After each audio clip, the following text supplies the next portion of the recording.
नमस्कार, मैं हूं प्रवीण गौतम। दोस्तों, विक्टिम कार्ड खेलने की राजनीति के दौर में हर नेता अपने आप को सबसे बड़ा पीड़ित बताता है। पीएम मोदी अब तक कई बार गिना चुके हैं कि विपक्षी नेता उन्हें कितनी गालियां दे चुके हैं। राहुल गांधी आरोप लगाते हैं कि बीजेपी वाले उन्हें गाली देते हैं। इसके अलावा उपराष्ट्रपति जगदीप धनखड़ का अपना दर्द है।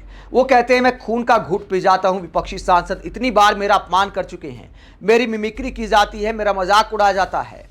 लोकसभा अध्यक्ष ओम बिरला भी आरोप लगाते हैं कि आसन का बार बार विपक्षी सांसद अपमान करते हैं। लेकिन दोस्तों, असल मायने में अगर कोई सबसे बड़ा विक्टिम है तो वो है हमारी वित्त मंत्री निर्मला सीतारमण। और आजकल विपक्षी नेताओं से ज्यादा उनके अपने उन्हें आईना दिखाने का काम कर रहे हैं। इसलिए मैं उनको सबसे बड़ा विक्टिम बताता हूं, क्योंकि किसी और के हिस्से की आलोचना वित्त मंत्री अपने सिर पर ले जाती हैं।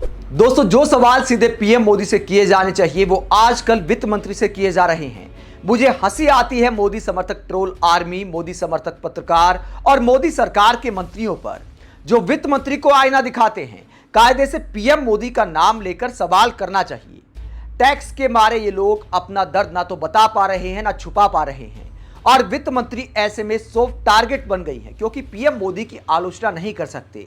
उनको लगता है कि पत्रकारों ने, ट्रोल आर्मी ने और मंत्रियों ने भगवान मान लिया है, या फिर यह लगता है कि सीधे पीएम मोदी पर सवाल उठाएंगे तो खतरे में आ जाएंगे। इसलिए मुझे लगता है कि वित्त मंत्री सबसे बड़ी विक्टिम बन गई हैं कि पीएम मोदी के हिस्से की आलोचना खुद अपने सिर पर ले जाती हैं। जब अर्थव्यवस्था में कोई बड़ा कदम बताया जाता है तो सारा क्रेडिट पीएम मोदी को दिया जाता है।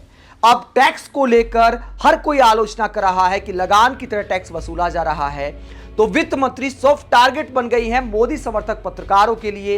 मीम दिखाकर नाविका कुमार जैसे एंकर सवाल पूछते हैं कि मैडम, जनता ये कह रही कि कब मिडिल क्लास को टैक्स से राहत मिलेगी।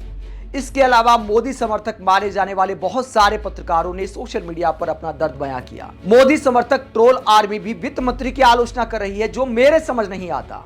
अरे भाई, पीएम मोदी से सवाल पूछिए। क्या लगता है आपको, सारा बजट वित्त मंत्री ने तैयार किया होगा या पीएम मोदी का सबसे ज्यादा इनपुट होगा? कहा जाता है कि पीएम मोदी की मर्जी के बिना, पीएमओ के बिना पत्ता तक नहीं हिलता तमाम मंत्रालयों में। तो पीएम मोदी से सवाल करना चाहिए। और अब नितिन गडकरी ने भी वित्त मंत्री को चिट्ठी लिख दी है। बताइए, वित्त मंत्री को चिट्ठी लिखनी चाहिए या प्रधानमंत्री को चिट्ठी लिखनी चाहिए? या बजट को लेकर कोई मीटिंग नहीं हुई? कई सवाल खड़े होते हैं नितिन गडकरी की चिट्ठी को लेकर। पहले चिट्ठी की बात करते हैं कि आखिरकार किस मुद्दे पर लिखी गई है। बिल्कुल जनहित में लिखी गई है, जनता का मुद्दा उठाया है, जनता का दर्द उठाया है। अगर कोई जीवन बीमा कराता है, कोई हेल्थ बीमा कराता है, तो मुसीबत के लिए कराता है कि अगर कोई दुनिया में ना रहे, अगर कमाने वाला दुनिया में ना रहे तो परिवार सड़क पर ना आए। अगर परिवार में कोई भयंकर बीमारी आ जाए तो आर्थिक हालात इतने खराब ना हो कि इलाज ना करा सके। इसीलिए कोई भी परिवार हेल्थ बीमा कराता है और जीवन बीमा कराता है। अब इसी को लेकर नितिन गडकरी ने आवाज उठाई है कि मैडम, इन पर तो टैक्स मत लगाइए। और क्या लिखा है चिट्ठी में, ये खबर आप देखिए कि गडकरी ने इंश्योरेंस प्रीमियम से जीएसटी हटाने की मांग की। और इस चिट्ठी में क्या लिखा है, चिट्ठी में आपको दिखाता हूं। वित्त मंत्री के नाम जो लिखी है, ये नितिन गडकरी जी की चिट्ठी है। एक लंबी चौड़ी चिट्ठी लिखी है, 28 जुलाई को लिखी थी, अब पब्लिक डोमेन में आई है। और इसमें क्या लिखा गया है, Nagpur Mandal life insurance corporation employees union ने मुझे इंश्योरेंस इंडस्ट्री से संबंधित मुद्दे के बारे में एक ज्ञापन सौंपा है और उसे आपके सामने उठाने का अनुरोध किया है। यूनियन का मुद्दा life and medical insurance premium से जीएसटी वापस लेने के लिए संबंधित है। दोनों में ही 18% की जीएसटी लगता है। लाइफ इंश्योरेंस प्रीमियम पर जीएसटी लगाना जीवन की अनिश्चितताओं पर टैक्स लगाने के समान है।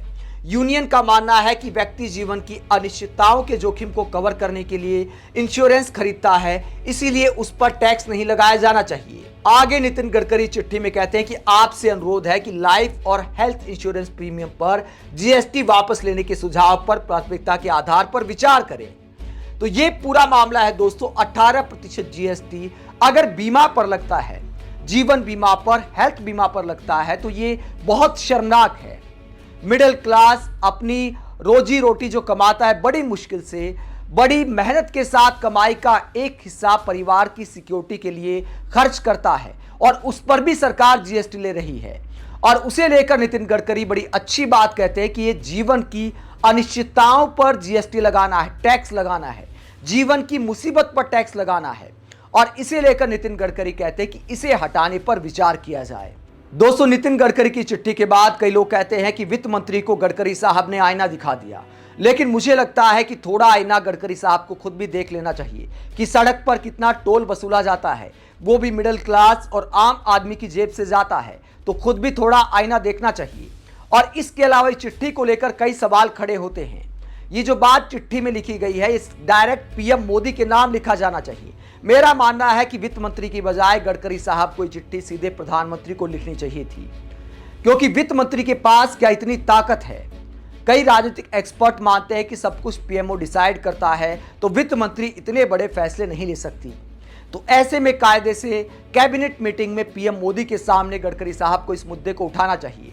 इस चिट्ठी को लेकर पब्लिक क्या दर्द बयां करती है, वो भी देखा जाए, गडकरी साहब को देखना चाहिए। नितिन गडकरी जी, आपकी इस बात ने जनता के मन की बात कह दी। कई बार अपनी इंश्योरेंस कंपनी में इस बात के लिए डिस्कस होता रहा है। हेल्थ इंश्योरेंस बेसिक जरूरत है, हर कोई धनवान नहीं जो प्रीमियम पर मोटा टैक्स दे सके। एक मिडिल क्लास टैक्स पेयर के लिए हेल्थ इंश्योरेंस बेसिक जरूरत के समान है। इसके अलावा कई लोग सवाल उठाते हैं कि परिवहन मंत्री जी, आपसे निवेदन करती हूं कि टोल टैक्स घटा दीजिए, आओ चिट्ठी चिट्ठी खेलें। वैसे भी लोग भूल गए हैं चिट्ठी लिखना। तो पब्लिक कटाक्ष कर रही कि चिट्ठी चिट्ठी का खेल हो रहा है मंत्रियों के बीच और असल मामला प्रधानमंत्री के पास है। दोस्तों, पब्लिक कहती है कि ये ड्रामा बंद कीजिए, कैबिनेट मीटिंग में इस मुद्दे को उठाइए। धर्मेश दीक्षित लिखते हैं, लाइफ इंश्योरेंस और हेल्थ इंश्योरेंस पर से जीएसटी हटाने की मांग का समर्थन अब खुद सरकार के केंद्रीय मंत्री नितिन गडकरी ने भी कर दिया है। जाहिर है, बजट तो पूरे मंत्रिमंडल का डॉक्यूमेंट होता है, फिर भी नितिन गडकरी ने अपने ही मंत्रिमंडल के सहयोगी पर सवाल खड़े करने का काम कर दिया। एक और ट्विटर यूजर कटाक्ष करते हुए कहते हैं, अरे भाई, बीमा कोई आवश्यक चीज थोड़ा ना है, ये तो लग्जरी है। आम जनता के पास बहुत पैसा है, अस्पतालों के बिल भरने के लिए सरकारी अस्पतालों में अमेरिका जैसी सुविधाएं मिल रही हैं। लोग अमेरिका से यहां सरकारी अस्पताल में इलाज करवाने आते हैं। सब सही है, बस यूं ही सरकार को कोसते हैं लोग। तो ये कटाक्ष में लिख रहे हैं हरीश पवार। एक और ट्विटर यूजर लिखते हैं, डेली के खाद्य पदार्थ, दवाओं और शिक्षा पर से भी जीएसटी को हटाया जाए।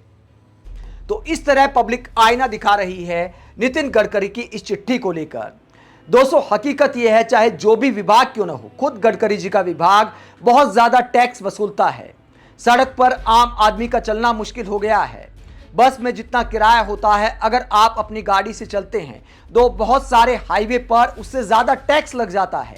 तो गडकरी जी को थोड़ा खुद का भी आईना देखना चाहिए कि परिवार के साथ अगर कोई मथुरा वृंदावन भी जाए दिल्ली से, तो उसको भी बहुत ज्यादा टैक्स देना पड़ता है। तो ऐसे में मंत्रियों का जो चिट्ठी चिट्ठी का गेम है, ये पब्लिक के समझ नहीं आता। कायदे से प्रधानमंत्री के नाम सीधा संदेश देना चाहिए, देश की संसद में आवाज उठानी चाहिए। आप इस पूरे मुद्दे पर क्या सोचते हैं, कमेंट बॉक्स में अपनी राय जरूर दें। अगर आप हमारी पत्रकारिता को पसंद करते हैं तो थैंक्स के ऑप्शन के जरिए आर्थिक सहयोग भी दे सकते हैं। इसके अलावा वीडियो को लाइक करें, चैनल को सब्सक्राइब करें। नमस्कार।